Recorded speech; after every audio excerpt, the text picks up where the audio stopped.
ಮಾನ್ಯ ಸಭಾಧ್ಯಕ್ಷರೇ, 75 ವರ್ಷದ ಸ್ವಾತಂತ್ರ್ಯ ಸಿಕ್ಕಂತ ಈ ಸಂದರ್ಭದಲ್ಲಿ ನಮ್ಮ ದೇಶ ಹಿಂದೆಂದೂ ಕಾಣದಂತ ಪುನರುತ್ಥಾನ ಕಾಣುತ್ತಿರುವಂಥ ಈ ಸಂದರ್ಭದಲ್ಲಿ ನಮ್ಮ ದೇಶದಲ್ಲಿ ನಾವೆಂದೂ ಹಿಂದೆ ಕಾಣದಂಥ ರಸ್ತೆಗಳು, ದೊಡ್ಡ ದೊಡ್ಡ ಹೆದ್ದಾರಿಗಳು, ಅತ್ಯಂತ ಸುಂದರವಾದ ಏರ್ಪೋರ್ಟ್ಗಳು, ದೊಡ್ಡ ಪ್ರಮಾಣದ ಬಂದರು ಅಭಿವೃದ್ಧಿ, ಈ ರೀತಿಯ ಅಭಿವೃದ್ಧಿ ಆಗುತ್ತಿರುವಂಥ ಈ ನಮ್ಮ ದೇಶದ ಪುನರುತ್ಥಾನದ ಈ ಸಂದರ್ಭದಲ್ಲಿ ಇಡೀ ಜಗತ್ತು ನಮ್ಮ ದೇಶದ ಹತ್ರ ನೋಡಾತೈತಿ.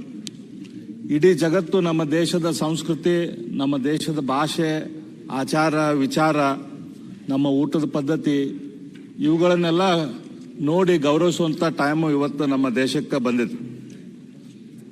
ಕೊಲ್ಲಿ ರಾಷ್ಟ್ರಗಳಲ್ಲಿ ಕೂಡ ಇವತ್ತು ನಮ್ಮ ದೇಶದ ಸಂಸ್ಕೃತಿ, ನಮ್ಮ ದೇಶದ ಆಚಾರ ವಿಚಾರ ಪದ್ಧತಿಯನ್ನು ಗೌರವಿಸುವಂಥ ಕೆಲಸ ಶುರುವಾಗೈತಿ. ಅಲ್ಲಿ ಕೂಡ ಇವತ್ತು ದೊಡ್ಡ ಪ್ರಮಾಣದ ಮಂದಿರದ ನಿರ್ಮಾಣ ಆಗೈತಿ. ಇದು ನಾವ್ಯಾರು ಕನಸಿನಲ್ಲಿ ಊಹಿಸಿದ್ದಿಲ್ಲ. ಈ ರೀತಿಯ ರಸ್ತೆಗಳು, ಈ ರೀತಿಯ ಏರ್ಪೋರ್ಟ್ಗಳು, ಈ ರೀತಿಯ ನಮ್ಮ ದೇಶದ ಸಂಸ್ಕೃತಿಯ ಪುನರುತ್ಥಾನ, ನಮ್ಮ ಸಂಸ್ಕಾರದ ಪುನರುತ್ಥಾನ ಜಗತ್ತಿನಲ್ಲಿ ಆಗ್ತೈತಿ. ಅದನ್ನು ಜಗತ್ತು ಗುರುತಿಸ್ತೈತೆ ಅಂಥೇಳಿ ಇದು ನಮ್ಮ ನರೇಂದ್ರ ಮೋದಿ ಅವರ ಆಡಳಿತ, ಅವರ ಪರಿಣಾಮಕಾರಿಯಾದ ದೇಶ ನಡೆಸುವಂಥ ಪದ್ಧತಿ ಸಂಬಂಧ ಇವತ್ತು ಇಡೀ ದೇಶ ಅತ್ಯಂತ ದೊಡ್ಡ ಪ್ರಮಾಣದಲ್ಲಿ ತನ್ನ ಎಲ್ಲ ವಿಂಗ್ಸ್ದಲ್ಲಿ ಇವತ್ತು ಬೆಳವಣಿಗೆ ಕಾಣ್ತಾ ಇದೆ. ಇವತ್ತು ಕೋವಿಡ್ ನಂತರ ಇಡೀ ಜಗತ್ತು ಆರ್ಥಿಕ ತೊಂದರೆಯಿಂದ ಬಳಲ್ತಿರ್ಬೇಕಾರೆ ನಾವು ನಿನ್ನೆ ಕೂಡ ಪೇಪರ್ದಲ್ಲಿ ನೋಡಿದ್ವಿ, ಬ್ರಿಟನ್ನು, ಜಪಾನು ನಂತರ ಇವತ್ತು ಯುರೋಪಿನ ಅತ್ಯಂತ ದೊಡ್ಡ ಆರ್ಥಿಕತೆ ಆದ ಜರ್ಮನ್ ಕೂಡ ರಿಸೆಷನ್ದಲ್ಲಿ ಹೋಗ್ತಾ ಇದೆ. ಆದರೆ ನಮ್ಮ ದೇಶ ಮಾತ್ರ 7%, 7.2%, 9.2% ಈ ರೀತಿಯ ದೊಡ್ಡ ಪ್ರಮಾಣದ ಬೆಳವಣಿಗೆ ನಮ್ಮ ದೇಶದಲ್ಲಿ ಆಗ್ತಾ ಇದೆ. ಇಂಥ ಸಂದರ್ಭದಲ್ಲಿ ನಮ್ಮ ಈ ಕರ್ನಾಟಕದ ಬಜೆಟ್ ಅನ್ನು ಶ್ರೀ ಸಿದ್ದರಾಮಯ್ಯನವರು ಮಂಡಿಸಿದರು. 15ನೇ ಬಜೆಟ್ ಅವರು ಮಂಡಿಸಿದಂಥ 15ನೇ ಬಜೆಟ್ ನನಗನ್ಸಿದ ಮಟ್ಟಿಗೆ ಬಹಳ ಕಡಿಮೆ ಆರ್ಥಿಕ ರಾಜಕಾರಣದಲ್ಲಿದ್ದವ್ರಿಗೆ, ಕಡಿಮೆ ಜನರಿಗೆ ಈ ರೀತಿಯ ಸುಸಂದರ್ಭ ಸಿಗ್ತದೆ. ನಾವು ಕೂಡ ಇಡೀ ರಾಜ್ಯದ ಜನತೆ, ನಾವೆಲ್ಲ ಶಾಸಕರು, ನಾವೆಲ್ಲರೂ ಬಹಳ ಭರವಸೆ ಇಟ್ಟಿದ್ದೀವಿ. 15ನೇ ಬಜೆಟನ್ನು ಮುಖ್ಯಮಂತ್ರಿಗಳು ಮಂಡಿಸ್ತಾ ಇದ್ದಾರೆ.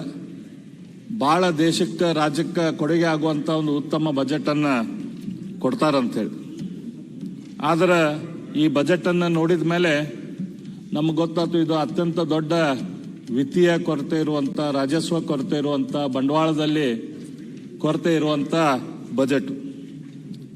ಇದೆಲ್ಲ ನೋಡಿ ನಮ್ಮ ರಾಜ್ಯದ ನಾವು ಹಿಂದೆ ಈಗ 2 ದಿನದಿಂದ ನೋಡ್ತಾ ಇದ್ದೇವೆ. ಬಜೆಟ್ ಬಗ್ಗೆ ಮಾತಾಡ್ಬೇಕಾದ್ರೆ ಎಲ್ಲ ಶಾಸಕರು ಮಾತಾಡ್ತಾ ಇದ್ದಾರೆ, ವಿತ್ತೀಯ ಕೊರತೆ ಐತಿ, ಬಂಡವಾಳದ ಕೊರತೆ ಐತಿ, ಬಂಡವಾಳ ಕಡಿಮೆ ಆಗ್ತಾ ಇದೆ, ರಾಜಸ್ವ ಕೊರತೆ ಇದೆ ಅಂತ. ನಮ್ಮ ರಾಜ್ಯದ ಜನತೆ ವಿಚಾರ ಮಾಡ್ತಿರ್ಬೋದು, ಏನಪ್ಪ ಇದು, ಏನು ರಾಜಸ್ವ, ಏನು ವಿತ್ತೀಯ ಕೊರತೆ ಅಂದ್ರೆ ಏನು ಅಂತೇಳಿ. ಇದು ಬಹಳ ಸರಳ. ಮಾನ್ಯ ಅಧ್ಯಕ್ಷರೇ, ಒಂದು ಮನೆಯ ತಿಂಗಳ ಖರ್ಚು ಒಂದು 10,000 ರೂಪಾಯಿ ಇತ್ತಂದ್ರೆ, ಒಂದು ತಿಂಗಳದ ಉತ್ಪನ್ನ ಅವ್ರದ್ದೊಂದು 10,000 ಇತ್ತಂದ್ರೆ, ಆ ಮನೆ ಖರ್ಚು 12,000 ರೂಪಾಯಿ ಮನೆ ಮಾಲಕ, ಮನೆ ಯಜಮಾನಿ ಕೂಡಿ ತಿಂಗಳಕ್ಕೆ 12,000 ರೂಪಾಯಿ ಖರ್ಚು ಮಾಡಾಕತ್ರ ಅಲ್ಲಿ ವಿತ್ತೀಯ ಕೊರತೆ ಆಕೈತಿ. ಅವ್ರ ಮನೆ ಉತ್ಪನ್ನ 10,000, ಅವ್ರು ಖರ್ಚು ಮಾಡೋದು 12,000, 2,000 ರೂಪಾಯಿ ಅಲ್ಲಿ ವಿತ್ತೀಯ ಕೊರತೆ ಆಕೈತಿ, ರಾಜಸ್ವ ಕೊರತೆ ಆಗ್ತೈತಿ. ಅಂದ್ರೆ ಅವ್ರದ್ದು ರೆವಿನ್ಯೂ ಡೆಫಿಸಿಟ್. ಇವತ್ತು ಯಾರಾದರೂ ಐತಲ್ಲ ಒಂದು ಮನೆ ನಡೆಸ್ಬೇಕಂತಂದ್ರೆ 10,000 ರೂಪಾಯಿ ಅವ್ರ ತಿಂಗಳದ ಉತ್ಪನ್ನ ಇದ್ದಾಗ ಅವ್ರು 2,000 ರೂಪಾಯಿ, 3,000 ರೂಪಾಯಿ ತಿಂಗಳ ಹೊರಗಿನಿಂದ ಬಾಡಿಗೆ ಸಾಲ ತೊಗೊಂಡು ತಮ್ಮ ಮನೆ ನಡ್ಸಾಕತ್ರ, ಅಥವಾ ಅವರು 2,000, 3,000 ರೂಪಾಯಿ ಸಾಲ ತೊಗೊಂಡು ನಾವು ಇಸ್ಪೀಟ್ ಆಡಿದ ಸೆರೆ ಕೊಡಾಕತ್ತ ಅಂತಂದ್ರೆ ನಮಗೆ ಗೊತ್ತು ಆ ಮನೆತನ ದಿವಾಳಿ ಹೇಳ್ತೈತಿ. ಮನೆತನದ ಕಷ್ಟದ ದಿನಗಳು ಇನ್ನೊಂದು 2 ದಿನದಾಗ ಬರ್ತಾವೆ, ಇನ್ನೊಂದು 2 ತಿಂಗಳದಾಗ ಬರ್ತಾವೆ, 3 ತಿಂಗಳದಾಗ ಬರ್ತಾವಂತ. ಅದ ಒಂದು ಮನೆತನ ಇವತ್ತು 10,000 ರೂಪಾಯಿ ಪಗಾರ ಇದೆ, ಆದ್ರೆ ಅವ್ರು 8,000 ರೂಪಾಯಿ ಮನೆಗೆ ಖರ್ಚು ಮಾಡಿ ಇನ್ನು 2,000 ರೂಪಾಯಿದಲ್ಲಿ ಒಂದು ಮನೆ EMI ಅದು ಕಟ್ಟಿದ್ರೆ ಅವಾಗ ಅದು ಬಂಡವಾಳ ವೆಚ್ಚ ಅವ್ರು ಸರಿಯಾಗಿ ಮಾಡ್ತಾರಂತೆ ನಮ್ಮ ಬಜೆಟಿನ ಪ್ರಕಾರ. 2,000 ರೂಪಾಯಿದಲ್ಲಿ ಅವ್ರು ದೇಶಕ್ಕೆ ತಮ್ಮ ಮನೆಗೆ ತನಕ ಒಂದು ಆಸ್ತಿಯನ್ನು ಮಾಡ್ತಿದ್ದಾರಂತೆ. 10,000 ರೂಪಾಯಿ ಪಗಾರ ಐತಿ, 8,000 ರೂಪಾಯಿ ಅವ್ರದ್ದು ಮನೆ ಖರ್ಚು, 3,000 ರೂಪಾಯಿ 4,000 ರೂಪಾಯಿ ತೊಗೊಂಡು ಕೂಡ ಒಂದು ಮನೆ EMI ಕಟ್ಟಿದ್ರು ಅಂತಂದ್ರೆ ಅವರು ಸಾಲ ತೊಗೊಂಡು ಇವತ್ತು ತಮ್ಮ ಮನೆತನ ಸಂಬಂಧ ಆಸ್ತಿ ಮಾಡ್ತಿದ್ದಾರೆ ಅಂತ ಹೇಳಿ ಅದರ ಅರ್ಥ.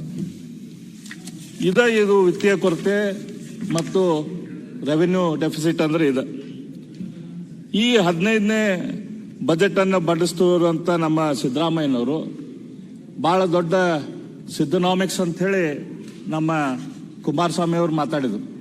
ನಾವು ಕೂಡ ಅನ್ಕೊಂಡಿದ್ವಿ ಸಿದ್ದನಾಮಿಕ್ಸ್ ಅಂತಂದ್ರೆ ಇದೇನು ಬಹಳ ದೊಡ್ಡ ಇದು ಆಗ್ತೈತಿ, ದೊಡ್ಡ ಪ್ರಮಾಣದ ದೇಶಕ್ಕೆ ರಾಜ್ಯಕ್ಕೆ ಕೊಡುಗೆ ಕೊಡ್ತಾರಂತೆ.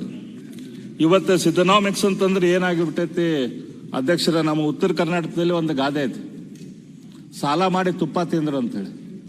ಇವತ್ತು ಸಿದ್ದರಾಮಯ್ಯನವರು ಈ ಬಜೆಟ್ನಲ್ಲಿ ಮಾಡಿದಂಥದ್ದು ಅಂತಂದ್ರೆ ಸಾಲ ಮಾಡಿ ತುಪ್ಪ ತಿನ್ನುವಂಥ ಕೆಲಸ ಇವತ್ತು ನಮ್ಮ ರಾಜ್ಯಕ್ಕೆ ಮಾಡಿದ್ದಾರೆ. ನಾವು ಬಜೆಟನ್ನು ಅನಲೈಸ್ ಮಾಡಿದಾಗ, ಬಜೆಟನ್ನು ನೋಡಿದಾಗ, ಈಗ ನಿನ್ನೆ ನಮ್ಮ ಬೊಮ್ಮಾಯಿಯವರು ಬಹಳ ಸವಿವರವಾಗಿ ಬಜೆಟಿನ ವಿವರವನ್ನು ಕೊಟ್ಟರು. ಅದೇ ರೀತಿ ನಮ್ಮ ಅರಗ ಜ್ಞಾನೇಂದ್ರ ಅವರು ಕೂಡ ಕೊಟ್ಟರು. ನಾನು ಅದ್ರ ಬಗ್ಗೆ ಹೆಚ್ಚು ಮಾತಾಡಕ್ಕೆ ಹೋಗುದಿಲ್ಲ.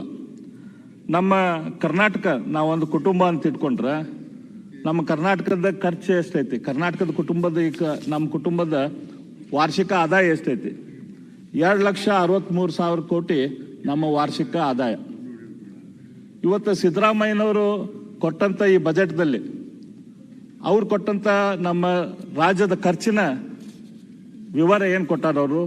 3,71,383 ಕೋಟಿ. ಅಂದ್ರೆ ನಾ ಹೇಳಿದ್ನಲ್ಲ, ನಮ್ಮ ಉತ್ಪನ್ನ 10,000 ಕೋಟಿ, 12,000 ರೂಪಾಯಿ 12,000 ಸಾಲ ಹೊರಗಿಂದ ತೊಗೊಂಬಂದು ನಾವು ಬೆಣ್ಣೆ ತಿನ್ನಂಗೆ. ಇವತ್ತು ನಮ್ಮ ರಾಜ್ಯದ ಉತ್ಪನ್ನ 2,63,000 ಕೋಟಿ.